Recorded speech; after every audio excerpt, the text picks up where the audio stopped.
বিহারের ফল বেরোনোর পর আরজেডি আর কংগ্রেস যে অসহায় প্রতিক্রিয়া দিল, সেটা কিন্তু একটা কার্যত পুরনো সংলাপ। যত দোষ নন্দ ঘোষের মতো, যত দোষ এসআইআর। অথচ বিহারে এই 2 দফার ভোটের পর একটা বুথেও রিপোলের দাবি ওঠেনি। ভুল শোনেননি, একটা বুথে কোনো রাজনৈতিক দল রিপোল চায়নি।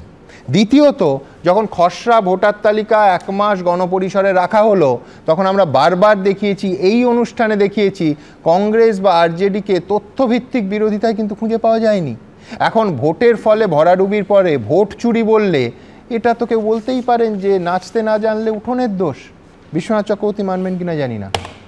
এসআইআর কিন্তু বিজেপি এবং বিজেপির জোটকে কিন্তু লাভবান দিয়েছে। এক তো প্রশাসন যন্ত্রটা মানুষের সাথে ছিল, 2 হলো যতটুকু মানুষকে সাহায্য করা বিজেপি সাংগঠনিকভাবে, আরজেডি সাংগঠনিকভাবে সেখানে উপস্থিত থাকাতে মানুষ কিন্তু এসআইআরের ফর্ম ফিল আপ করার থেকে শুরু করে তাতে আশ্বস্ত হয়েছিলেন। সেখানে কিন্তু কংগ্রেস বা আরজেডিকে সেইভাবে পাওয়া যায়নি। দ্বিতীয় যেটা, এটা ঠিক যে ভোটার তালিকাটা উঠে এসছে এবং যেভাবে এসআইআর হয়েছে তাতে কিন্তু একটা পোলারাইজেশন হয়েছে খুব নিশ্চুপে। কিন্তু মানে আমি বলছি হিন্দু ভোটের একটা পোলারাইজেশন হয়েছে, আবার উল্টো দিকে মুসলিম ভোটের পোলারাইজেশন হয়েছে। জিনিসটা দেখবো কোথার থেকে, আপনি যদি লক্ষ্য করেন আরজেডির ভোট ব্যাংক গত নির্বাচন 2020 সমানই প্রায় রয়ে গেছে একদম। এই ভোটের ফলাফলটা কিভাবে আদৌ পশ্চিমবাংলা ট্রান্সলেট হবে কি, মানে পশ্চিমবাংলায় যারা বিজেপি করেন বা তৃণমূল করেন তাদের কি প্রভাব আছে এই ভোটের ফলাফল। দেখুন, বিজেপির তরফ থেকে আজকে যে দাবিটা করা হয়েছে যে এই ভোটের ফলাফল আমাদের সরাসরি হেল্প করবে, সাহায্য করবে, আমরা জয়ী হব, কিন্তু তার মাঝে 3-4টে বড় প্রশ্ন আছে। একটা হলো যে ওখানে জোট বেঁধে কিন্তু লড়াইটা হয়েছে, অর্থাৎ বিজেপি বারবার দেখা গেছে ইভেন 2015তেও যে বিজেপি ওই 20, 21, 22, 23% মধ্যে আটকে থাকছে, তারপরে জোট দিয়ে কিন্তু সরকার ফর্ম করছে। পশ্চিমবাংলাতে বিজেপি এখন পর্যন্ত কোনো জোট সঙ্গী পায়নি, ফলে বিজেপিকেও আমরা দেখতে পাচ্ছি 38, 39%, 40%-এর মধ্যে আটকে যাচ্ছে। আরেকটা কি জোট সে পাবে যে যা দিয়ে সে তৃণমূলকে টপকে যেতে পারবে? এই জোটের অভাব। দ্বিতীয় যেটা মুখ, ওখানে নরেন্দ্র মোদী থেকে শুরু করে অমিত শাহ প্রত্যেকেই বলেছেন যে নীতিশ কুমারের নেতৃত্বে আমরা লড়ছি, ফলে এখানে কার নেতৃত্বে লড়বে? শুভেন্দু অধিকারীকে কি তারা নেতা বানাবে, নাকি মানে ওই সেই মানে নাবিকহীন জাহাজের মতন বিজেপি চলবে? এবং তারপরে সংগঠনের যে প্রশ্নটা আছে, বিহারে বিজেপি যেভাবে সাংগঠনিকভাবে শক্তিশালী, পশ্চিমবাংলায় কিন্তু সেটা নয়। সেটা আমি আপনাদেরকে দায়িত্ব নিয়ে বলতে পারি। কারাকারি করে 61টা আসনে লড়ে শেষ পর্যন্ত 6টা, স্ট্রাইক রেট মাত্র 10%, এবং যাদের বিরুদ্ধে কংগ্রেস লড়েছে তাদের স্ট্রাইক রেট 80 থেকে 90%।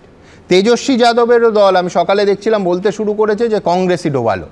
আজ কিন্তু সৌম্যকে মানতে হবে যে ভোট চুরি নিয়ে পাওয়ার পয়েন্ট প্রেজেন্টেশন দিয়ে ভোটে জেতা যায় না।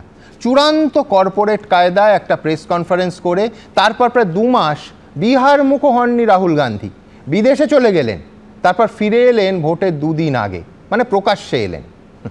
রাজনীতির লড়াই এভাবে হয় নাকি? পার্ট টাইম পলিটিশিয়ানদের দিন বোধহয় এদেশে শেষ। সৌম্য কি মানবে? দেখুন সুমনদা, প্রথমে শুভ সন্ধ্যা জানাই। আর এই আলোচনার শুরুতেই আমি সবাইকে একটা কথা বলি যে যারা জিতেছেন, যারা জয়লাভ করেছেন তাদের আমি অভিনন্দন জানাচ্ছি। এবং সবথেকে বড় কথা হচ্ছে প্রধানমন্ত্রী নরেন্দ্র মোদীর আক্রমণের কেন্দ্রবিন্দু কংগ্রেস। আমরা ওখানে জোটসঙ্গীর সাথে লড়াই করেছি, বলেছেন কংগ্রেস বিভাজন হবে ইত্যাদি ইত্যাদি। ওনার কাছে খবর আছে কিনা জানি না, বড় বিভাজন হতে পারে বলেছেন উনি।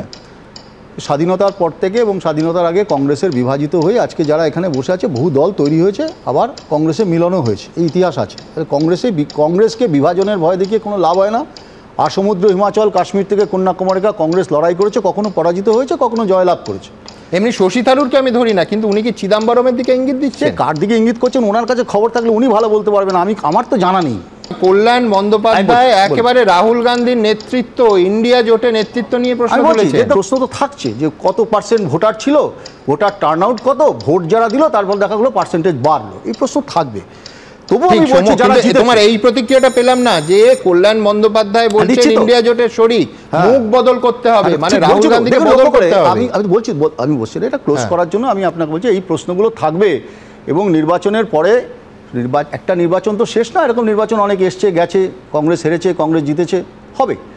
কিন্তু আমি শুধু একটা বলছি, গণতন্ত্রের জন্য সবথেকে খারাপ যদি ইনস্টিটিউশনের বিরুদ্ধে বা সন্দেহভাজন হয়, যেটা মানুষের আস্থা অর্জন না করতে পারে, সেখানে বিরোধী দলের আস্থা অর্জন করাও নির্বাচন কমিশনের কাজ।